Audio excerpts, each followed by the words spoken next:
내란 특검이 오늘 오전 한덕수 전 국무총리를 불러서 조사하고 있습니다. 김건희 특검과 최상병 특검도 오늘 현판식을 열었는데 이제 3대 특검이 모두 본격 가동에 들어갔습니다.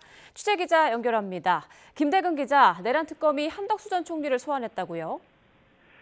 네, 내란 특검 그야말로 전방위 속도전에 나서고 있습니다. 오는 5일 윤석열 전 대통령 2차 조사를 앞두고 있는데 오늘 오전 10시에는 한덕수 전 국무총리를 전격 소환했습니다. 지금 보시는 화면이 내란 특검이 있는 서울고검 청사인데요. 출석하는 한덕수 전 총리를 상대로 기자들이 여러 질문을 했지만 한 전 총리는 아무 답변도 하지 않았습니다. 특검은 한 전 총리를 상대로 비상겸 선포 이후 새로운 계엄 선포문이 작성됐다가 폐기된 과정에 대해 집중 추궁하고 있습니다.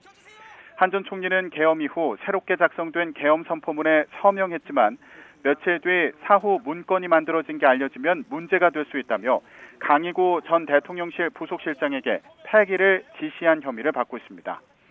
특검팀은 또 안덕근 산업통상자원부 장관도 불러 조사하고 있는데요. 유상임 과학기술정보통신부 장관도 잠시 후 오후 3시 반에 소환해 조사할 예정입니다.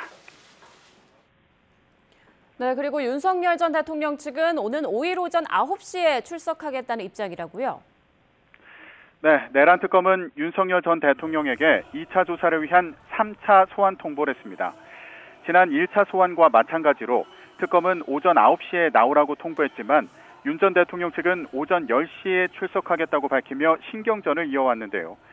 윤석열 대통령 측은 오늘 9시 정각보다는 조금 늦을 수 있겠지만 되도록 9시쯤에 출석하겠다고 밝혔습니다. 또 기본적으로 출석을 피하는 입장이 아니라 적극적으로 가서 진술하겠다고 강조하기도 했습니다. 네, 김건희 특검과 최상병 특검도 오늘 현판식을 열고 본격 수사 개시를 선언했죠. 네, 김건희 특검과 최상병 특검도 오늘 각각 서울 광화문과 서울 서초동 특검 사무실에서 현판식을 열었습니다. 이렇게 3대 특검 모두 본격 가동에 들어가게 됐습니다. 민중기 김건희 특검은 지나치거나 기울어지지 않게 수사를 진행하겠다면서 모든 수사는 법이 정한 절차와 방식에 따라 이루어질 것이라고 강조했습니다. 이명현 최상병 특검은 철저하게 실체적 진실을 규명하기 위해 최선을 다하겠다며 앞으로 수사 방향을 설명했습니다. 네, 그럼 김건희 여사는 어디에서 먼저 조사하게 될까요? 일단 오늘부터 본격 수사가 개시됐기 때문에 3대 특검 가운데 어디서 먼저 부를지 예단하기는 어렵습니다. 다만 임성근 전 사단장이 처벌받지 않도록 김건희 여사가 힘을 썼다는 의혹과 관련해서는 최상병 특검이 먼저 조사하기로 했습니다. 때문에 김건희 여사 소환은 김건희 특검이 아닌 최상병 특검이 먼저 진행할 수 있다는 전망도 나옵니다. 최상병 특검은 출범과 함께 오늘 오후 임성근 전 사단장을 불러 관련 의혹에 대해 집중 조사하고 있습니다. 네, 그런데 김건희 특검도 수사할 게 많은 상황이지 않습니까? 네, 사실 12.3 비상계엄과 내란 의혹은 검찰 특별수사본부 또 경찰 특별수사단을 통해 어느 정도 큰 얼개는 확인된 상황입니다. 그래서 더 큰 관심은 김건희 특검에 쏠리고 있는 것도 사실인데요.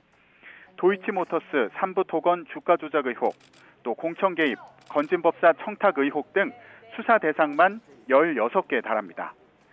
또 수사 과정 중 인지한 사건도 모두 수사할 수 있게 돼 있어서 김건희 특검이 수사의 속도를 낼 경우 파장은 더 클 수 있다는 분석도 나옵니다.